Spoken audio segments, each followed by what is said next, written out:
Ada orang menyangka bahwa bahagia itu kalau dia mendapatkan harta yang sebanyak-banyaknya. Siapa yang banyak harta, dialah raja.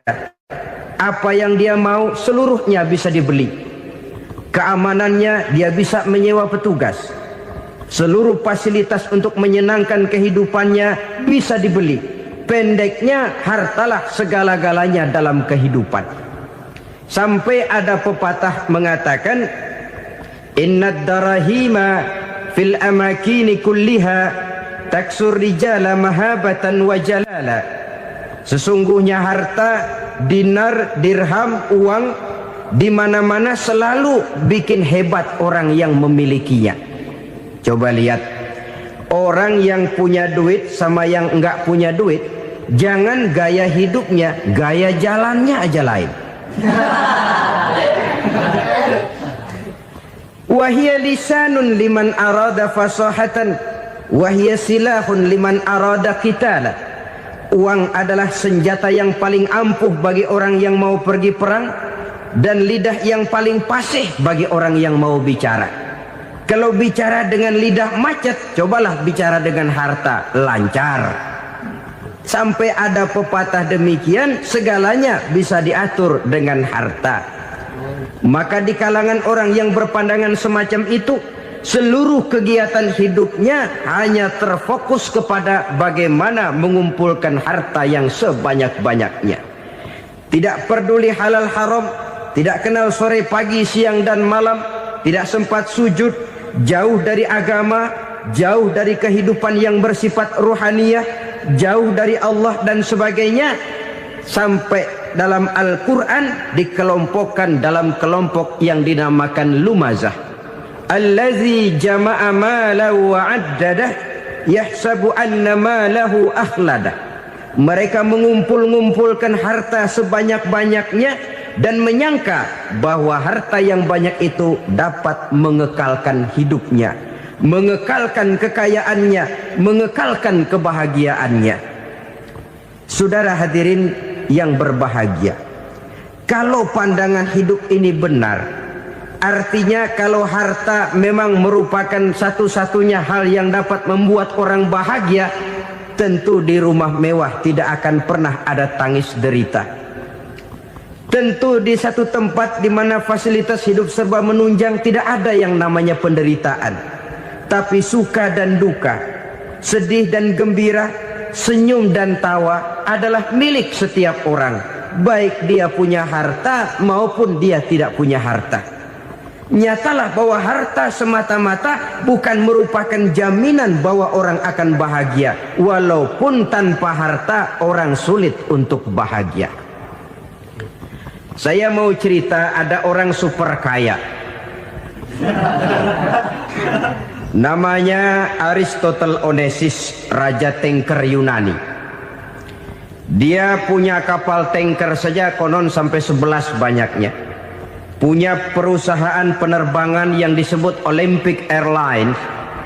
Punya hotel di berbagai kota besar di dunia ini, sejak dari New York, London, Paris, Rome dan sebagainya. Bahkan punya pulau yang dia namakan Pulau Scorpio.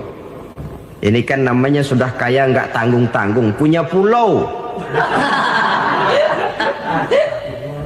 Nah, dia punya 2 orang anak, yang satu laki-laki namanya Alexander, yang satu perempuan namanya Maria Onesimus. Seluruh harapannya tertumpah kepada anak lakinya Alexander ini, yang akan meneruskan usahanya, meneruskan kekayaannya, meneruskan dinastinya. Apa yang terjadi? Ternyata anak yang dia harapkan yang bernama Alexander ini mati muda dalam kecelakaan pada waktu dia olahraga. Apa olahraganya? Namanya olahraga anak orang kaya, golongan jet set. Olahraganya olahraga pesawat terbang. Jatuh, ya nggak kapungut, habis mati. Tinggal satu anak perempuannya, Maria Onesimus. Tapi anak perempuan ini juga malah urakan. Terakhir dia pacaran, bahkan kemudian kawin sama orang Rusia. Rupanya Aristotle Onesimus ini broken. kekayaannya yang berlimpah ruah, perusahaannya yang begitu banyak, siapa yang akan meneruskan? Siapa yang akan menggantikan? Sampai kemudian dia mengurung diri di Pulau Scorpio dan mati di sana secara mengenaskan. Seorang multi jutawan, seorang yang super kaya, mati menyendiri di pulau sepi. Ibarat kata pepatah, anak ayam mati di lumbung. Bukan kekurangan makanan, keurugan makanan. Begitu kehidupan Aristotle Onassis. Dan banyak orang-orang yang sudah demikian kaya sampai dibingungkan oleh kekayaannya sendiri. Telusurilah kehidupan David Rockefeller misalnya, Henry Ford misalnya, Adnan Khashoggi misalnya. Multi jutawan yang kadang-kadang dibuat keder oleh kekayaannya sendiri. Pantas ketika Imam Ali ditawarkan orang, "Ya Ali, kalau kepadamu disuruh pilih ilmu atau harta, kau pilih mana?" Ya jelas pilih ilmu dong. Kenapa? Pertama, ilmu kalau kita berikan kepada orang lain tambah. Tapi harta kalau kita berikan kepada orang lain kurang. Saudara punya uang 10.000, dibagi orang 5.000, jelas uang saudara berkurang. Tapi saudara punya ilmu diberikan kepada orang lain bisa, saudara pun makin mantap. Tidak lantas jadi bodoh karena ngajarin orang. Saudara bisa Fatihah lalu mengajarkan orang Fatihah. Orang bisa, saudara pun makin hafal. Tidak lantas setelah diajarin orang ilmunya hilang. Begitu datang dia minta orang, "Tolong ajarin saya Fatihah." Udah habis, nggak ada.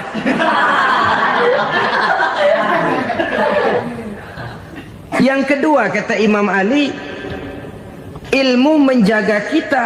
Kalau harta kita yang harus jaga. Makin banyak ilmu makin terpelihara diri seharusnya. Tetapi makin banyak harta makin bingung kita jaganya. Sampai kadang-kadang kalau perlu seluruh keliling rumah dipasangi alarm. Belum cukup disewakan anjing besar-besar, pasang di depan pintu, awas anjing galak. Masih belum cukup juga, cari centeng tukang-tukang kepruk jaga rumah. Masih terasa belum aman, padahal rumahnya dikelilingi tembok besar. Di balik tembok ada pintu-pintunya tebal. Di balik pintu itu terbuka masuk kamar, kamar pun ada pintunya, pintunya pun kuat. Masuk ke dalam kamar ada lemari, lemarinya pun pintunya kuat, dikunci, kuncinya pun kuat. Tapi terhadap seluruhnya yang timbul cuma sekedar was-was saja. Kesimpulannya sekali lagi, tanpa harta orang memang sulit untuk bahagia. Tapi harta semata-mata tidak merupakan jaminan orang akan bahagia. Dengan hati yang luas, itu modal utama untuk mencapai kebahagiaan hidup. Orang yang hatinya luas, saudara-saudara, punya hati yang lapang, melihat kenyataan hidup ini, dia bersyukur senantiasa kepada Allah. Lantas tidak timbul hasud dan iri hatinya. Oleh karena itu, jiwanya selalu lapang. Kalau tidak, cupik hati namanya. Dangkal pandangan, tidak senang melihat orang lain dapat nikmat, dan itu sering dijadikan contoh. Kalau orang yang lapang dada, dia lihat tetangganya beli TV baru, dia berkata, "Alhamdulillah ya, tetangga kita beli TV, mudah-mudahan kita bisa ikut nonton." Lapang dadanya. Tapi orang yang sempit hati, lihat tetangga beli televisi, meriang. Enggak diapa-apain, meriang. Besoknya dengar tetangga beli motor, makin sakit, ke rumah sakit. Lalu di rumah sakit dengar tetangganya beli mobil, mati. Disiksa oleh perasaannya sendiri. Orang kalau hati sudah sempit dalam hidup, kemanapun dia pergi, sempit rasanya medan kehidupannya. Kemudian kita melihat juga ada orang yang menilai bahwa bahagia itu katanya kalau punya kedudukan yang tinggi, pangkat yang agung, wibawa yang besar. Mungkin betul, tapi mungkin juga tidak. Bergantung kepada hati orang yang punya pangkat itu. Sama dengan harta tadi. Harta akan membawa bahagia kalau dia jatuh ke tangan orang yang berhati lapang. Tapi harta akan jadi bencana kalau jatuh ke tangan hati orang yang sempit. Pangkat akan membawa bahaya kalau jatuh di tangan hati orang yang sempit. Lebih dari itu, kenyataan mengajarkan kepada kita bahwa ternyata pangkat dan jabatan tidak selamanya memberikan kebahagiaan dalam kehidupan. Bahkan resikonya kelewat besar. Beberapa bukti kita bisa ambil dari para pemimpin dunia yang menjadi korban lantaran pangkat dan jabatan yang disandangnya. Saudara ingat Presiden Abraham Lincoln dan John Kennedy dari Amerika? Dibunuh orang. Park Chung-hee dari Korea Selatan, Ziaur Rahman dari Bangladesh, Anwar Sadat dari Mesir, terakhir Indira Gandhi dari India, menjadi korban dari pangkat dan jabatan yang disandangnya dari orang-orang yang tidak senang dia memegang jabatan itu. Dia akan mudah mengundang bencana, sehingga pantas kalau seorang presiden terkemuka Amerika, Harry Truman namanya, dia mengatakan jabatan presiden itu, kata dia, seperti orang nunggang macan, naik macan. Harus kita taiki, kalau enggak dia bakal nerekam kita, ngeri katanya. Adapun orang yang hatinya lapang, kalau dia menerima pangkat dan jabatan, dianggapnya itu satu kesempatan untuk berbuat baik. Tapi orang yang berhati sempit, menerima pangkat dan jabatan, bukan kadang-kadang menerima, malah berusaha setengah mati mencapai dengan segala cara. Kalau perlu jilat atas, jilat atas. Jadi golongan sumuhun dawu. Jadi kelompok kulon nuwun, yes sir, yang kerjanya cuma oke bos. Kalau perlu jilat atas, jilat atas. Kalau perlu injak yang bawah, injak yang bawah.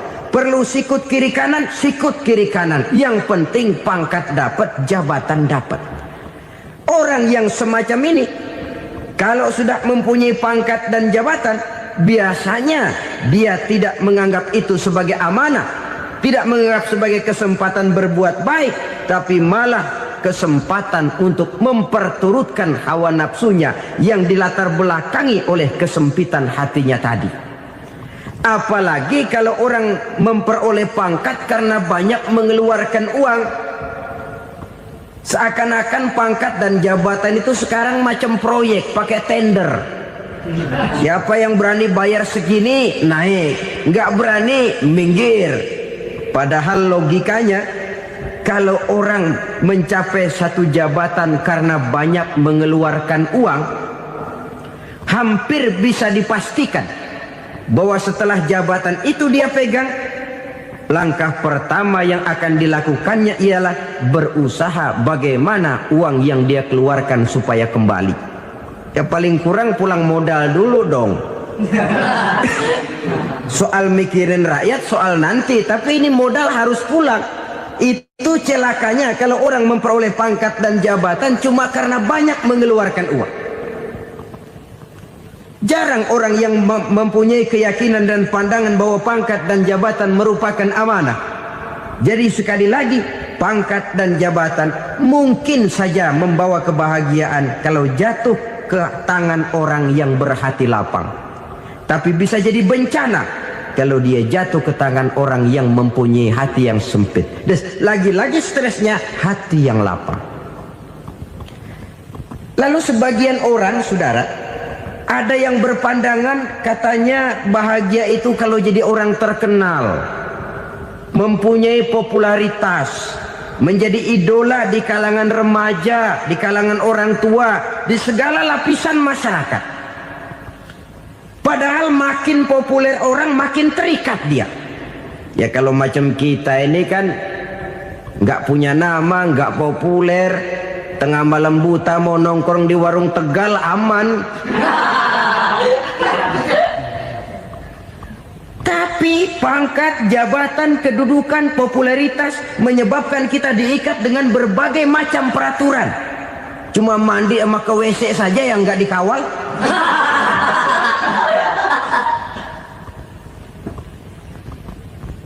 Benarkah popularitas, ketenaran membawa kebahagiaan? Mungkin, ya, tapi mungkin juga tidak. Kenapa? Banyak orang-orang populer yang mengakhiri hidupnya secara tragis. Kita ambil beberapa nama. Di Amerika tahun 60-an ada bintang seksi paling terkenal yang dijuluki seks bom. Bom seks. Sampai sekarang jadi legenda, namanya Marilyn Monroe. Singkatan doublenya itu inisialnya MM, Marilyn Monroe. Terkenal, top, sampai dia mati tahun 62. Namanya sekarang masih saja dibicarakan orang. Kenapa dia bunuh diri? Tidak punya hartakah dia? Banyak. Kurang populerkah dia? Seluruh dunia mengenalnya. Sejak rakyat kecil sampai pejabat tinggi dia punya hubungan. Kenapa? Jenuh. Dia terlahir dalam keadaan yatim. Setelah itu tidak lama dia berangkat remaja, ibunya meninggal. Pindah dari wanita asuh ke wanita asuh sampai 12 orang ibu angkatnya. Dan kekecewaan yang paling parah, setiap laki-laki yang dekat dengannya hanya seperti kapal berlabuh.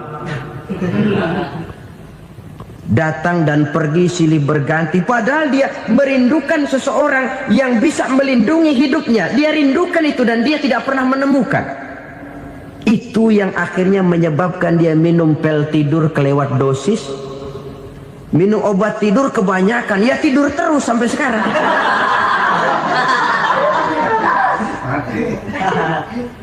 Dia mengakui, saya telah memiliki ketenaran, tapi saya tidak pernah hidup dalam ketenaran itu. Saya pandai main sandiwara, tapi saya ingin hidup dalam alam yang real sebagaimana umumnya orang. Itu yang dia rindukan.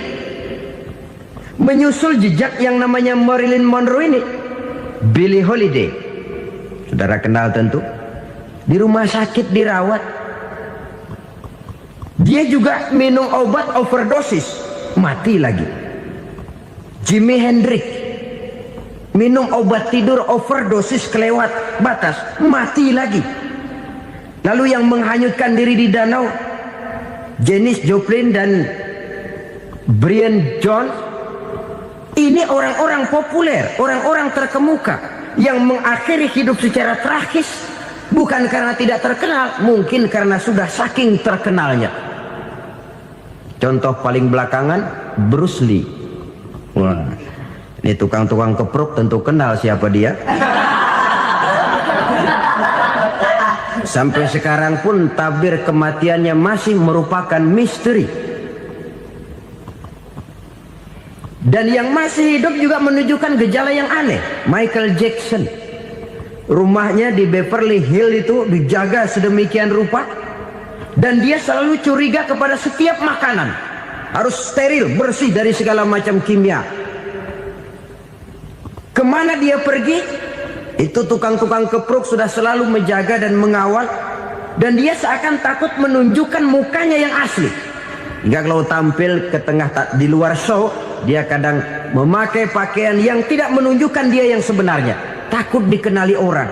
Ternyata popularitas sering jadi momok yang meracuni kehidupan manusia.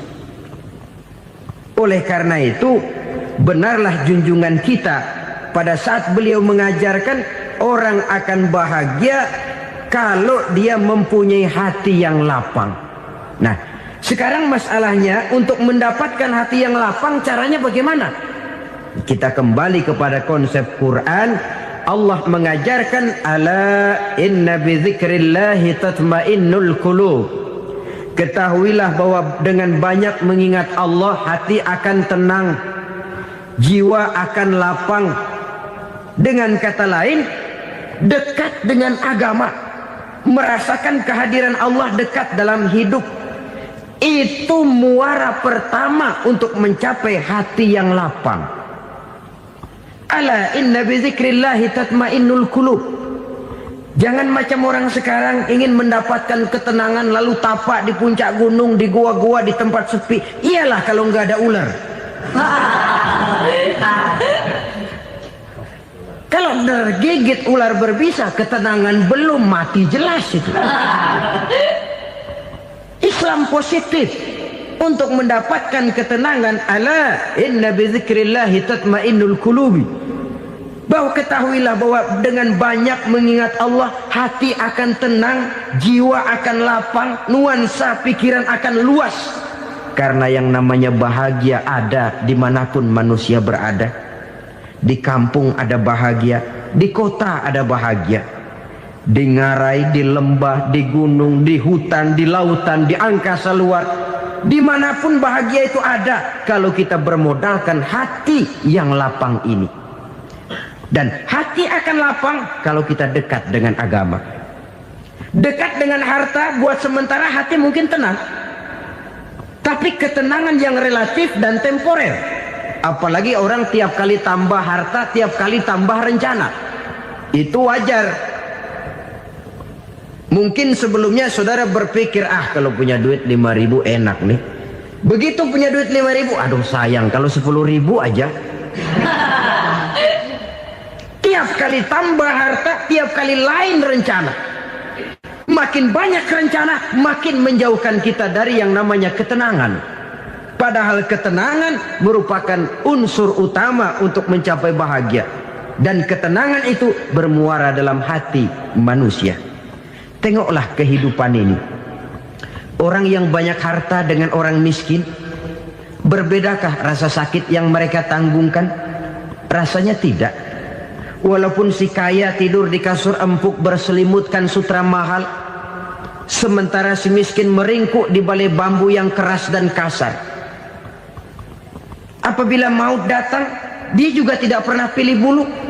Maut datang menjemput si kaya di singgasana keemasannya, dikelilingi oleh para pengasuh, dayang dan inang serta para pengawal. Dan maupun datang menjemput si miskin papa sehingga ia tergelepar di tepian jalan. Kedua-duanya bernama mati. Kalau nyata bahwa sakit yang ditanggung si kaya tidak beda dengan sakit yang ditanggung si miskin, bukan harta semata yang membuat orang bahagia. Hati yang tenang, jiwa yang lapang penuh kedamaian karena banyak berzikir dan mengingat Allah, itu merupakan modal utama untuk mencapai sesuatu yang bernama bahagia.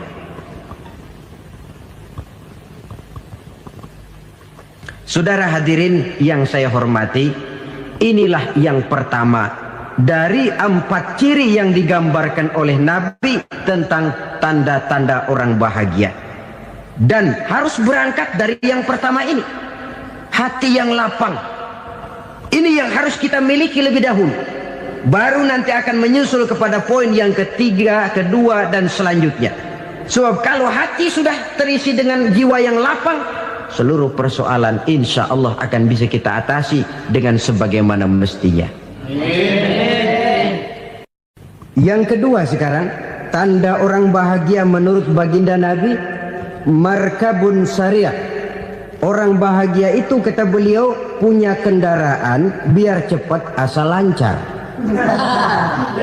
Artinya kemana dia mau pergi mudah. Apa maksud hadis ini? Kalau kita kaji lebih dalam, kendaraan itu kan alat transportasi. Transportasi tidak lain adalah usaha memudahkan komunikasi. Pindah dari situ kepada teori bahwa manusia adalah zon political, makhluk bermasyarakat yang tidak bisa memenuhi kebutuhan hidupnya secara sendirian. Kita memerlukan keberadaan orang lain dalam kehidupan ini. Untuk memakai baju saja kita sudah perlukan petani yang tanam kapas, pabrik yang memintal kapas jadi benang, pabrik yang menenun benang jadi kain, sampai kepada mesin jahit, sampai kepada tukang jahit. Itu cuma untuk memakai pakaian saja. Tidak seorang pun di antara kita yang sanggup memenuhi kebutuhan hidupnya secara sendiri. Kita perlu orang lain. Maka kebebasan dalam arti mutlak, kebebasan tanpa batas, itu tidak mungkin ada dalam kehidupan. Karena kita mengadakan yang disebut interaksi sosial. Setiap kegiatan kita tentu melibatkan orang lain. Menurut kita barangkali kita bebas jalan di jalan raya semaunya, tapi orang lain berkendaraan pun merasa bahwa ini ada juga jalan haknya, dan begitu selanjutnya. Oleh karena itu, maksud dari kendaraan yang cepat ini adalah khulata'uhu ma'as solihin. Lingkungan pergaulannya terdiri dari orang-orang soleh. Pergaulannya luas. Kemana dia pergi ada temannya. Kesulitannya ada tempat dia cerita. Dan kesulitan kalau sudah diceritakan kepada orang lain, taruh kata orang itu tidak bisa menolong, namun menceritakannya kepada orang yang kita percayai, kan paling kurang sudah mengurangi beban jiwa, mengurangi tanggungan batin, merasa masih ada tempat kita cerita. Maka lebih baik orang awam yang mau bergaul ketimbang orang setengah alim tapi ngunci pintu. Sebab nantinya akan timbul sikap picik, cupik pandangan, dan tidak luas menghadapi kenyataan dalam kehidupan ini. Namun yang harus kita garis bawahi, pergaulan memang mesti luas. Namun jangan sekali-kali lupa bahwa pergaulan sangat besar pengaruhnya dalam ikut membentuk kepribadian manusia.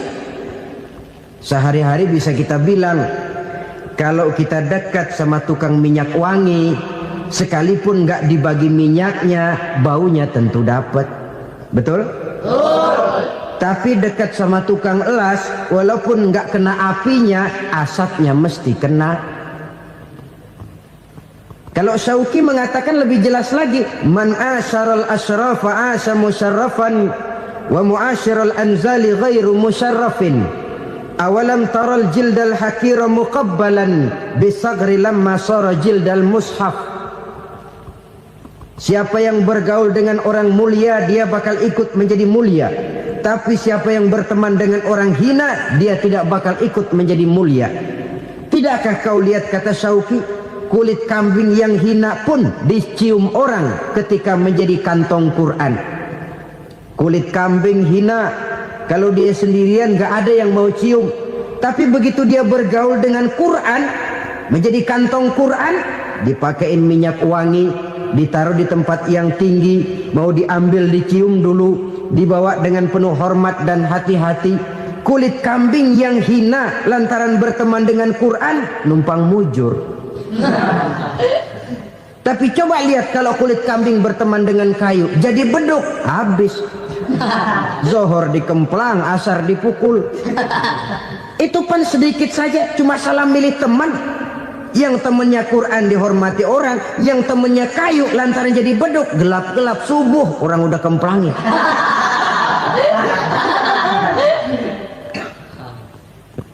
Maka terutama kepada adik-adik remaja yang masih mencari identitas diri, yang ibarat kaset masih kaset kosong, mudah diisi oleh apapun, pandai-pandailah memilih teman dalam bergaul.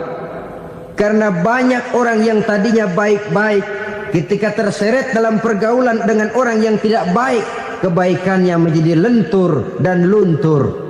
Tapi berapa banyak bajingan-bajingan tengik, orang-orang yang berlumur noda dan dosa, tiap hari melakukan maksiat, namun bergaul dengan orang yang baik-baik, pada akhirnya sedikit demi sedikit beringsut dan berangsur dia terbiasa mengikuti kebaikan-kebaikan.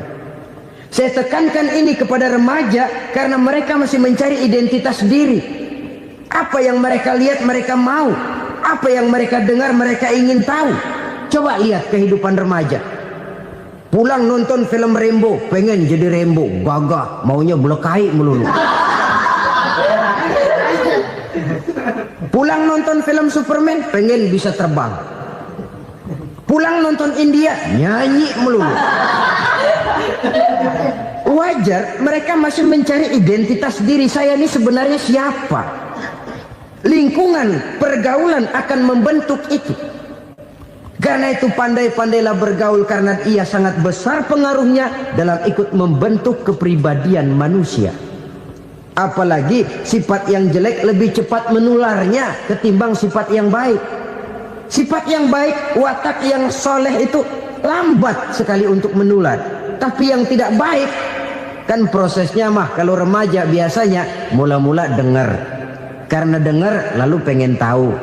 Karena pengen tahu lalu ngeliatin. Begitu ngeliatin kan pengen nyobain.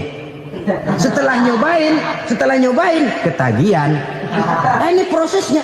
Yang namanya ganja, morfin, narkotik awalnya kan begitu. Mula-mula dengar katanya kalau sudah fly to the sky, sudah melayang ke langit katanya, disitulah puncak kebahagiaan. Mulanya cuma dengar. Karena dengar pengen tahu. Karena pengen tahu lalu ngeliat, kumpul sama orang yang suka ngeganja.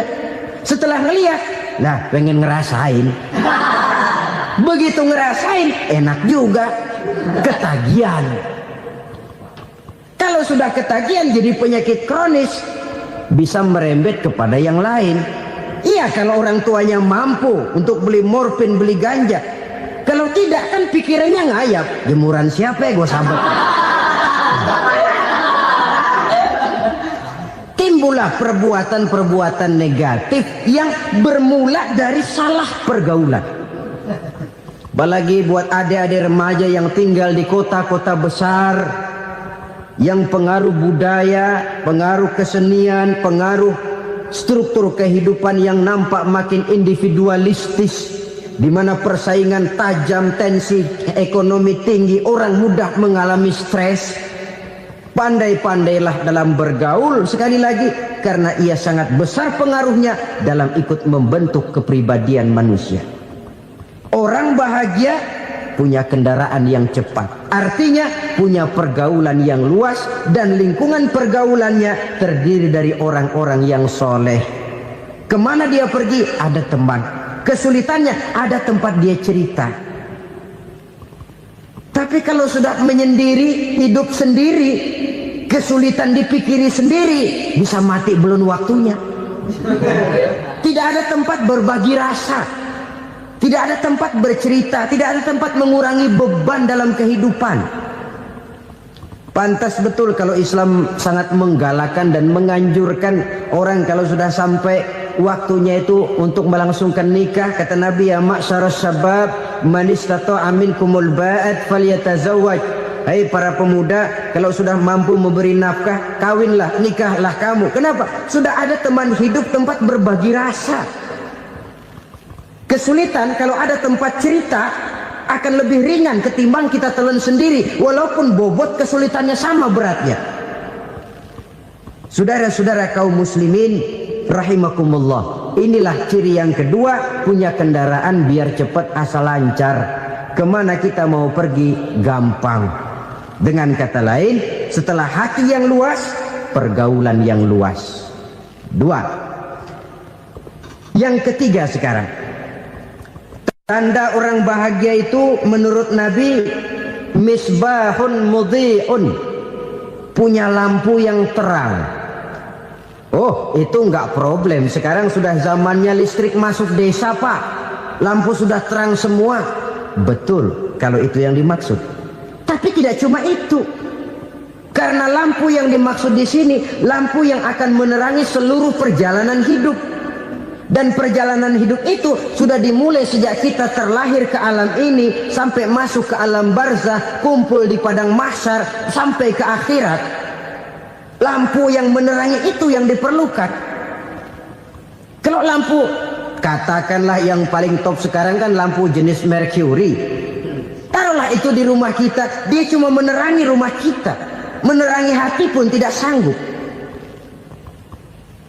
Bila kita masuk ke alam barzah, alam kubur, sanggupkah si Mercury yang begitu terang menerangi alam barzah kita? Tidak sanggup lagi.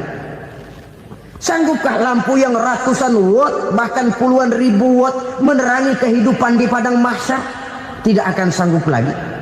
Kalau demikian, yang dimaksud lampu yang terang di sini apa? Tidak lain amal soleh, kebajikan yang kita lakukan dalam hidup. Itu yang akan jadi lampu penerang. Di dunia nama kita akan terang. Jasad kita boleh hancur terkubur tanah, tapi nama kita akan dikenang orang. Begitulah kalau orang meninggalkan kebajikan dalam hidup seperti sekarang. Ribuan orang tiap saat berziarah ke kubur Imam Syafi'i, ke kubur Imam Malik, ke kubur Imam Ghazali, ke kubur orang yang baik-baik, orang yang soleh-soleh. Kebajikannya yang ditinggalkan, yang mengukir namanya dengan tinta emas. Sehingga saudara sudah terbaring di alam kubur, orang lewat, Allah, ini kuburannya Fulan bin Fulan, dulu ini kebaikannya Masya Allah, saya ikut merasakan. Mari kita mampir sebentar, kita Fatihah, mohon disampaikan Allah pahalanya kepada almarhum. Al-Fatihah. Itu kalau orang baik-baik. Lalu saudara tanya, Pak, orang mati dikirimin Fatihah apa nyampe pahalanya? Saya jawab, kalau saudara nggak percaya, mati dulu dah. Nanti saya Fatihain, tungguin di sana, umpama nggak sampai balik lagi kemari. Sekarang ini kan maunya otak-otakan saja, kalau nggak masuk otak nggak percaya. Padahal alam gaib itu nggak bisa diotak-otakin. Sama saja dengan saudara pernah dengar cerita kapal tanpa emas tenggelam kan? Pernah nggak? Di mana? Di laut Masalembo. Begitu ketampo emas tenggelam, ratusan penumpang itu terjun ke laut, dipermainkan gelombang, berjuang menghadapi maut itu. Orang lagi timbul tenggelam di lautan, dihantam ombak, kita tengokin pakai helikopter. Pak, lagi timbul tenggelam ya? Iya, tolongin. Jangan khawatir Pak, nih saya kirim intan Pak, harganya 10 juta. Kira-kira orang yang timbul tenggelam di laut seneng nggak? Kan mahal toh intan 10 juta. Kenapa dia nggak senang? Karena intan 10 juta dalam kondisi seperti itu tidak sanggup menyelamatkan dia. Dia akan girang kalau dikirimin ban mobil bekas, dikirimin papan terentang atau bambu. Intan yang 10 juta dia nggak girang, ban mobil bekas yang 1000 perak tuh pegang, itu yang dia girang betul. Inilah sebabnya Nabi berkata, mal mayyitu fi qabrihi illa kal ghariqil mutaghawwis. Orang yang meninggal di alam kuburnya seperti orang timbul tenggelam di lautan. Yantaziru da'watan min ahli, menunggu doa dari keluarganya yang masih hidup. Duh, bapak saya sudah meninggal, saya sayang benar sama dia. Kirimin kulkas ke kuburannya Itu sama saja dengan tadi orang tenggelam di lautan dikirimi intan yang harganya 10 juta, tidak sampai. Begitulah kalau kebajikan yang kita tinggalkan dalam hidup, sudah mati pun kubur kita masih diziarahi orang. Tapi kalau jahat yang kita tinggalkan, boro-boro lah orang mau doa lewat dekat kuburan kita juga serem. Tuh bajingan no, dulu mati dipendem di situ tuh. Jangan lewat situ, ntar kesurupan, jangan. Lewat saja orang ngeri. Konon lagi membacakan Fatihah dan mengirimkan doa. Hidup pada hakikatnya adalah kesempatan untuk berbuat baik. Maka sekali kesempatan itu diberikan, manfaatkan dengan sebaiknya. Sebab kesempatan kedua tidak akan pernah ada. Kesempatan berbuat baik di sini, di akhirat sudah pembalasan namanya. Sekali kesempatan itu dicabut, dia tidak akan pernah dikembalikan lagi.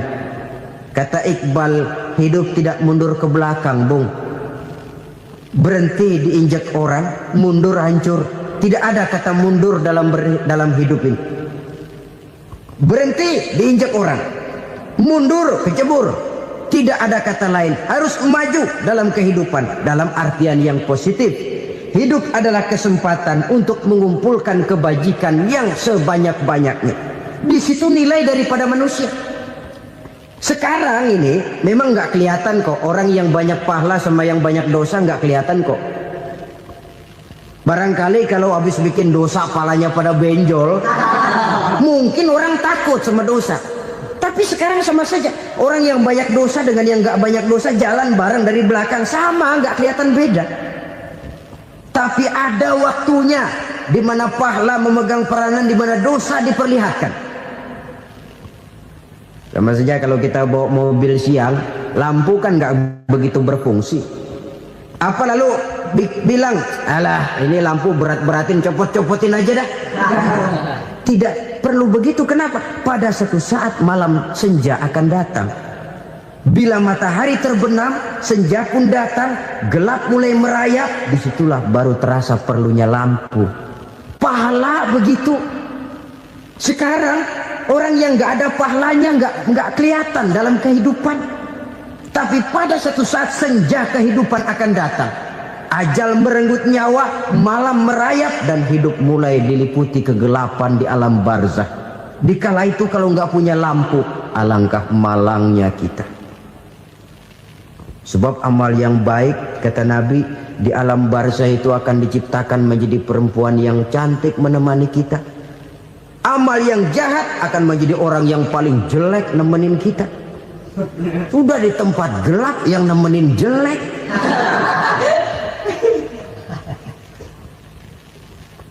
Kaum muslimin rahimakumullah.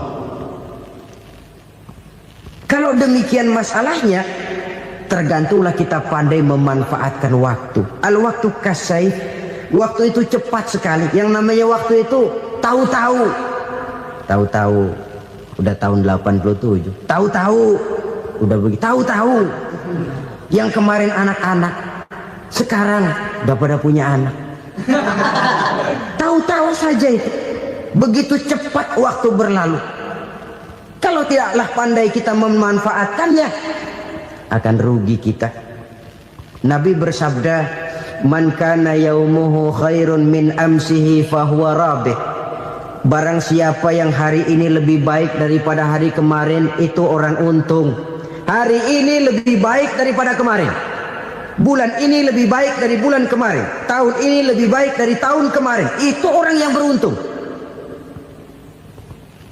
Tahun kemarin sembahyangnya maghrib doang, sekarang udah tambah isya.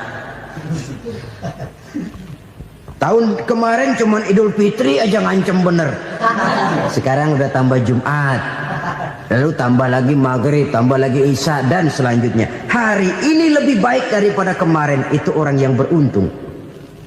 Wa man kana yaumuhu mislu amsihi fahuwa khasir. Lalu barang siapa yang hari ini sama saja dengan hari kemarin, itu orang rugi. Hari ini sama dengan kemarin, rugi itu. Bulan ini begitu, bulan kemarin begitu, tahun ini begitu, tahun lalu juga begitu. Rugi itu orang. Rugi apa? Rugi umur. Umur tambah, amalan gak pernah tambah. Dan saya pikir lebih merupakan azab ketimbang nikmat kalau orang dikasih panjang umur cuma untuk numpuk dosa. Mending mana? Panjang umur banyak dosa sama pendek umur dikit dosa? Mending mana? Mending mana? Ya, paling mending tentu panjang umur banyak pahala. Tapi kalau tidak, sekali lagi, lebih merupakan azab ketimbang nikmat kalau orang diberikan panjang umur tapi cuma untuk sekedar menumpuk dosa. Kehilangan kesadaran bahwa dunia bukan terminal akhir dari satu perjalanan. Dia cuma halte di mana kita berhenti sebentar untuk menuju kepada terminal yang hakiki. Saudara-saudara kaum muslimin rahimakumullah. Inilah lampu yang akan menerangi kehidupan. Amal yang kita lakukan di dalam kehidupan. Jadi yang dimaksud dengan lampu yang terang, kebajikan yang kita kerjakan dalam hidup. Nah, setiap orang di awal tadi saya bilang ingin bahagia. Bahagia itu kan hakikatnya kumpulan senang dan selamat. Senang, selamat. Apa bedanya? Senang tapi tidak selamat, nggak bahagia. Selamat tapi nggak senang, nggak bahagia orang. Contoh, kalau orang korupsi, duitnya banyak, senang dia, tapi keselamatannya. Ada tentara baris di samping rumahnya udah bingung, padahal tentara latihan. Tentara cuma latihan, dia bingung. Senang, tapi karena keselamatannya tidak terjamin, dia tidak bahagia. Sebaliknya pegawai negeri jujur benar, cuma segaji-gajinya. Selamat, nggak korupsi, tapi melarat, ya nggak bahagia juga, kurang senang. Kesenangan dan keselamatan untuk dunia saja, ya sekali lagi, kalau cuma sekedar untuk dunia saja, bisa dibeli pakai uang. Bisa dibeli pakai uang. Saudara ingin selamat, bisa dibeli pakai uang. Saudara ingin senang, bisa dibeli dengan uang. Tapi setelah mati, masuk ke alam barzah, habis kekuasaan uang. Nggak bisa lagi beli keselamatan pakai uang. Tidak mungkin lagi membeli kesenangan dengan uang. Di situ pahala yang megang peranan. Makin banyak pahala, makin banyak saham untuk membeli kesenangan dan keselamatan, untuk memperoleh yang namanya bahagia. Dan jangan lupa loh, di alam barzah kita nggak sebentar, menunggu datangnya kiamat. Loh iya, kalau kita begitu dikuburin terus kiamat datang, untung. Tapi kalau masih harus 1000, 2000, puluhan ribu tahun yang akan datang, dalam satu penantian yang begitu lama, tanpa saham untuk memperoleh kebahagiaan, satu kemalangan yang tidak ada pernah putus-putusnya. Janganlah tergelincir oleh kebahagiaan sebentar yang menipu dengan mengorbankan kebahagiaan hakiki yang berjangka panjang. Apa artinya senyum sejenak kalau harus ditebus dengan tangis seumur hidup? Biarlah kita minum jamu, pahit memang, getir memang, tapi kan besok badan sehat. Daripada sekarang minum sirup, manis memang, enak memang, tapi bibir pada jontor besok. Sirawan, batuk, nggak karu-karuan. Banyak orang tertipu oleh kesenangan yang sebentar. Padahal laisa kullu ma yalma'u zahaban. Belum tentu semua yang berkilat itu emas. Belum tentu semua yang gemerlap itu intan. Karena itu, marilah manfaatkan kesempatan yang diberikan Allah ini untuk mengumpulkan kebajikan yang sebanyak-banyaknya. Yang terakhir sekarang, yang keempat, tanda orang bahagia kata Nabi. Zaujatun salihah. Orang bahagia itu tanda yang keempat kata Nabi, punya istri biar cakep asal taat. Sudah surga itu, cakep taat. Istri kayak gitu, kalau belum mati jangan dikuburin dulu itu. Sudah cakep taat lagi. Tapi kadang-kadang enggak, udah jelek ngadat melulu. Apa yang mau dipilih? Sebab itu Quran mengatakan istri pakaian untuk suami, suami pakaian untuk istri. Kenapa suami istri diibaratkan pakaian? Alangkah tingginya gaya bahasa Quran ini. Suami istri teman hidup, hidup perjalanan panjang. Sejak kita dalam rahim sudah ada hidup kan di sini. Sampai ke alam dunia, masuk ke alam barzah, kumpul di padang mahsyar, sampai menuju akhirat, itu perjalanan hidup. Carilah istri atau suami teman hidup yang membawa manfaat tidak hanya kehidupan di dunia ini, sampai di alam barzah, sampai di padang mahsyar.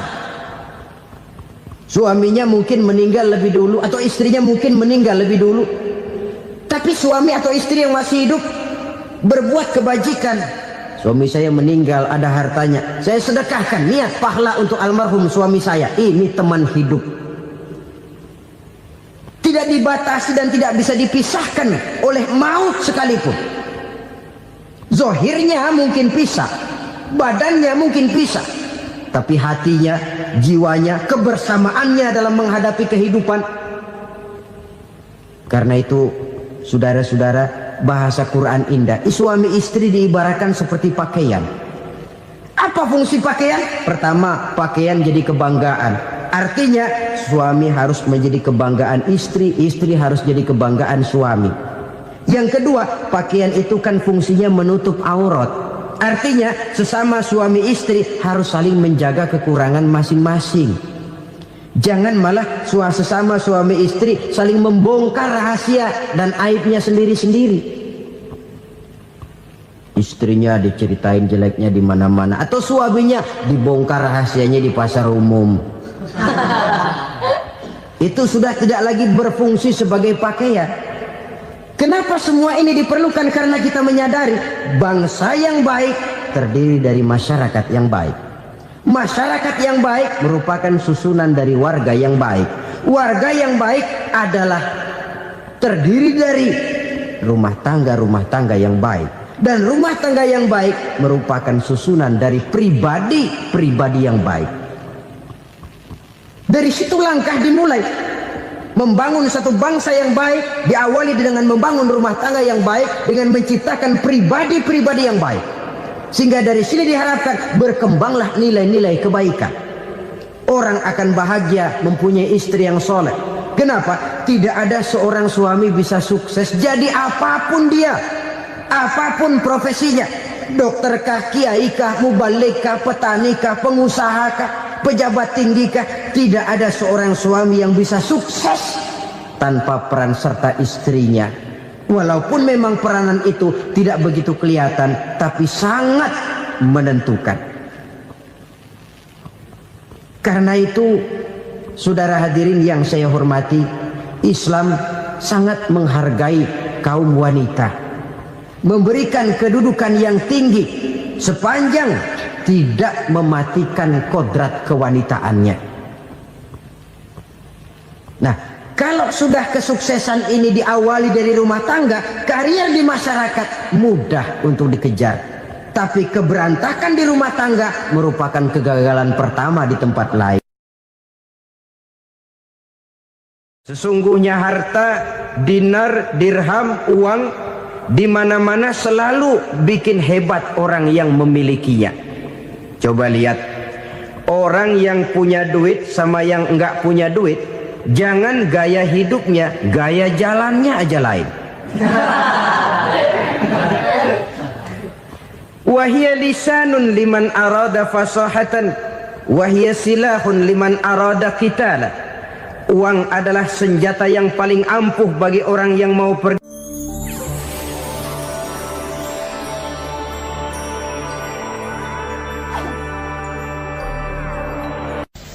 Bapak-bapak, ibu-ibu, saudara-saudara kaum muslimin rahimakumullah. Murai di dahan dan koko ayam di kandang, dunia ini penuh dengan berbagai macam kesibukan.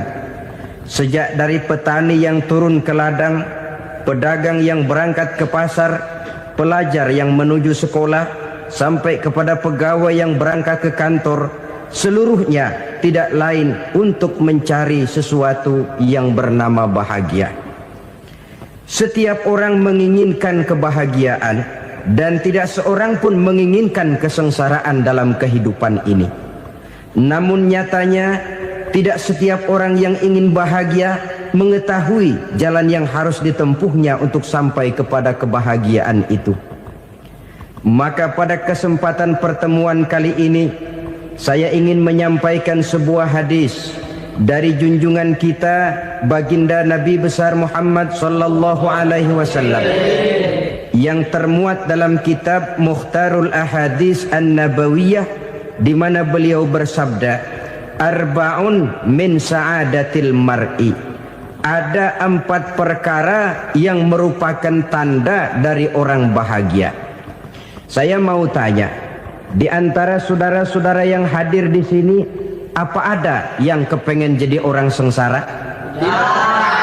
Seluruhnya tentu ingin mendapatkan kebahagiaan.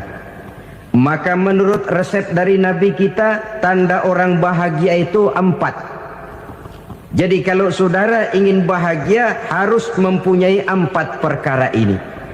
Yang pertama, orang bahagia itu kata Nabi, darun wasi'un. Punya rumah biar bagus asal gede. Enak ngaturnya, daripada sudah punya rumah kecil, adanya di pinggir kali, gubuk, kalau hujan bocor, miring lagi, kiamat. Loh, kalau gitu Islam materialis dong. Hadis ini boleh diartikan dengan makna hakiki, arti yang sebenarnya. Boleh diartikan dengan makna majazi, arti kiasan. Kalau dia diartikan dengan arti kias, maka yang dimaksud darun wasi'un ay qalbun wasi'un. Rumah yang luas tidak lain daripada hati yang lapang. Karena di situ kunci kebahagiaan yang sebenarnya. Walaupun kita cuma tinggal di petak berukuran 2 kali 3 meter, kalau hati kita luas rasanya rumah itu. Tapi biar rumah kita halamannya saja puluhan ribu hektar, ada kolam renangnya, kamar tidurnya tidak lagi terhitung. Kalau hati yang menempati rumah itu sempit, maka akan terasa sempit jugalah rumah itu. Tempat bergantungnya tidak lain adalah hati. Marilah kita mencoba melihat berbagai pandangan orang tentang bahagia ini. Ada orang menyangka bahwa bahagia itu kalau dia mendapatkan harta yang sebanyak-banyaknya. Siapa yang banyak harta, dialah raja. Apa yang dia mau, seluruhnya bisa dibeli. Keamanannya, dia bisa menyewa petugas. Seluruh fasilitas untuk menyenangkan kehidupannya bisa dibeli. Pendeknya, hartalah segala-galanya dalam kehidupan. Sampai ada pepatah mengatakan, innad darahima fil amakini kulliha taksur rijala mahabatan wa jalala. Sesungguhnya harta, dinar, dirham, uang di mana-mana selalu bikin hebat orang yang memilikinya. Coba lihat, orang yang punya duit sama yang enggak punya duit, jangan gaya hidupnya, gaya jalannya aja lain. Wahia lisanun liman arada fasahatan, wahia silahun liman arada qitala. Uang adalah senjata yang paling ampuh bagi orang yang mau pergi perang, dan lidah yang paling fasih bagi orang yang mau bicara. Kalau bicara dengan lidah macet, cobalah bicara dengan harta, lancar. Sampai ada pepatah demikian, segalanya bisa diatur dengan harta.